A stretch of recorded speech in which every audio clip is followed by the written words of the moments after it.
Hi, back again, flip it or keep it. I don't make very many videos. Um, I don't know. Eventually I will when I get my own vintage booth. When I move to Virginia Beach, I'll probably make a lot more. So what I want to talk about today is the super dynamic promotional fees on eBay. I've tried this and it helped my views a lot. And I won't kid you. I mean, my views were down here, and once I did the promotional fees, they were doing like this up here. But I found out the hard way that whenever you sell something, they take 20% of your profit. eBay's already taken 20% when you add it all in for the fees and everything. Just doesn't leave enough meat on the bone. And I just don't feel that the promotional ads should be getting that much of my money for doing what eBay should be doing to begin with. That's why I'm paying them. So I'm venting here a little bit. The reason I'm venting is they made it so I can't get out of it. So I went on Seller's Hub like I'm supposed to do. I changed it to standard. It's not changing. So anytime that I promote anything, it goes right to the super dynamic where they're taking 20%. So I ended up having to take all of my listings down and relist them. You can't just relist it, because when you relist it, it goes back to the promotional thing and they don't give you an option to get out of there. So you have to take them down and start from scratch, kinda. I mean, I still took the pictures off of eBay. I took all my information off of eBay, but I had to write those all down, and I had to do the whole thing over again. So what I'm doing is I'm working on 3 of those a day, but it's very frustrating. I went from like a week ago having 100 items down to 12 the other day. I built it back up to like 16, and it's just not easy. But while I was trying to build them back up, I went to look for one of my items, couldn't find it again, and ended up just like rearranging the whole room upstairs. I'm in the process of doing that. I'm taking all my sets of china that I have on eBay that can't go in one box. I'm taking them down to sell at my booth in Virginia Beach or to sell a marketplace. Now the problem with marketplace is I haven't sold a marketplace before, so I'm a newbie and I get all the scammers. So one person said they wanted my Blu-ray dishes. Another person said they wanted my art books, and the art books was already in storage, so I had to drive all the way to Essex to get them, which they weren't there. They were here the whole time, so I did that for nothing, and I got back, it was a scammer. So what they do is they say, send me your phone number and I'll have my husband come pick it up, and I want to make sure you're legit, so I'm going to send you a code number, and can you send that code number back to me? And the first time, I hate to admit it, but I fell for it. I was so excited. I was like, oh wow, someone's going to come up my driveway and hand me $250 for my dishes. This is great, So it was all like, pie in the sky. If it sounds too good to be true, it probably is. Even though the dishes are worth it, they don't have to pay the shipping and handling. It was just like too quick a sale. So it's happened to me 4 or 5 times, but I didn't fall for it the last 4 or 5 times. It was just nice, but politely let them know, no, you're not coming over here or whatever. So the last person that pulled it on me said, can you call me at this number right now? They want it very quick, because what they want you to do is they want you to send them a number so they can use your phone number for verification for something, and then that person says to them, to verify, send us the code. So they're asking me for the code so they can use the code to do something, whatever they're trying to do. So the last one, I says, yes, I will send you the number right away, right after I report you. And of course, I didn't hear from them again. But I go on Marketplace, I try to report it, there's nobody there to listen, You go to eBay, you try to get out of a promotional ad fee, and you get the runaround. You get, how can we help you? And so you hit help contact. here are some standard questions. Well, I already know all about your standard questions, okay?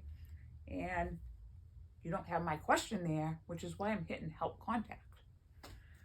Very frustrating. And I'm wondering why I'm having these dizzy spells. And these dizzy spells have caused me to not be able to do my marathon this year. But, you know, it is what it is. Just got to drink a lot more water, which I was supposed to bring out here. So pretty much, I am still going to be moving to Virginia Beach, but I think it's going to be a little longer away than I thought, which is good because I got to get through all this stuff. The other day I decided to fix things. I'll show you.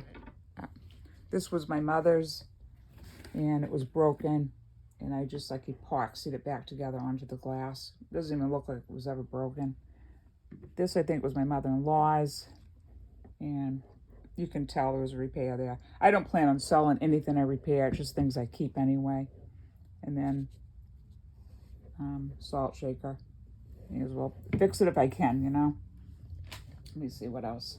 A little doggy with there's a leg.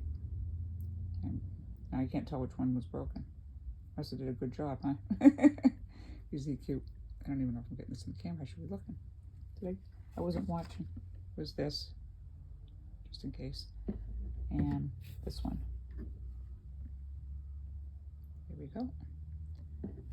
And my owl that my husband bought me a long time ago at the mall.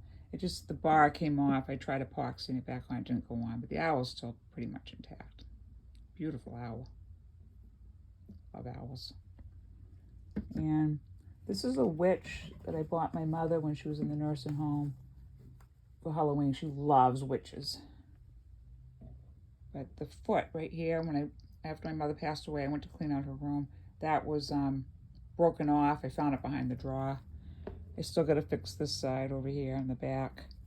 And there's a chip off the hat, which I don't have anymore, but I could paint that black. I think she offered this to me when she was still living at her apartment. And I said, no, I don't like witches. I remember her saying, you sure? And I said, yeah. And she gave it away. And I think when I went to Bootstraps, this is the same witch that she gave away. And now I love it. It's weird. Like a lot of things I didn't like that she liked, I like now. And she gave this to me a long time ago. It reminded me of me with my daughter and my son. And the head came off. You see there's two hands missing. I don't know where the hands are, but I glued the head back on. I think it looks good. And the whole time I was doing it, it was so hard to get on. I almost was going to give up. But each time I just felt like the little girl was looking up saying, I want to see my mummy again. Let me see. And then this eagle here. It's stuck to my paper right now. But I made this in ceramics when I was 9 years old. I had a ceramic class. We lived on a Navy base, and for $1 for the whole summer, you could go and do ceramics. I made 3 different things. I made this, a fish, and a piggy bank. And this just broke about a year ago. I was going to hang it up on that wall over there, and I walked back to see how it looked, and it just fell. I was heartbroken. So I'm not throwing that in the trash. It's staying with me forever. And unfortunately, our beautiful statue over there got broken. I guess my dog got my husband's way, and he tripped and it fell down. You know, this stuff is going to happen. That's why I want people to just buy it. Buy it before I break it. And then these things right here, American Girl doll. I have it up there. It's a beautiful doll. And I bought extra clothes for her and extra books. And I had it online for $188. eBay keeps saying, make an offer, make an offer. And I keep offering it for lower, but I don't want to sell it for any lower than $188. So I put it up to $208. And now if anybody really wants it, I'll offer it for $188. And then after I sell that one, this one that's up for right now, I'm going to do this one. And then after that, this one, if I can get a box for it. It's not worth it if I can't find a box. And then Pinocchio at some point. So I just wanted to give you all a rundown on the promotional sales. If you're new to this or thinking about doing it, I don't think you should. Yes, it helped the views. I mean, you could do some of your items maybe on it, but once you're stuck on promotional views, you can't go back to the standard. So just, beware. I don't want anybody to be in the same situation that I'm in right now, having to relist every single thing. It's ridiculous. Well, that's about it for now. I'm getting most of my things at auction. I do want to show you one more thing. I always do this. I always say that's it, and I want to show you one more thing. My husband found this at Savers the other day. It's a, what kind of stereo is that? Yeah, I know it. It was, yeah, I know, Cap. It was Lexmark or something like that. I don't remember. I don't want to take all that down to look at it, but it's a phonograph and CD player. I've been having a lot of fun with that. And a radio, yes, and a radio. 3 in 1. And my camel seats are going to go up next. I just haven't decided what to price them for yet. They're really beautiful and in great condition compared to other people's. And then eventually, my lion over here, the eyes move, watch. See, they look like they're following you. That's cool. I'm going over here, lion. I'm going over here. It does look like it if my boxes weren't in the way. And then the frog in the back. I love him too. I'm going to put the lion, see how the lion's looking at us again? I'm going to put that lion up for $1,000. This is my problem. I'm going to put everything up real high so no one buys it because I don't really want to sell it. All right, well, I'll talk to everyone later. Bye.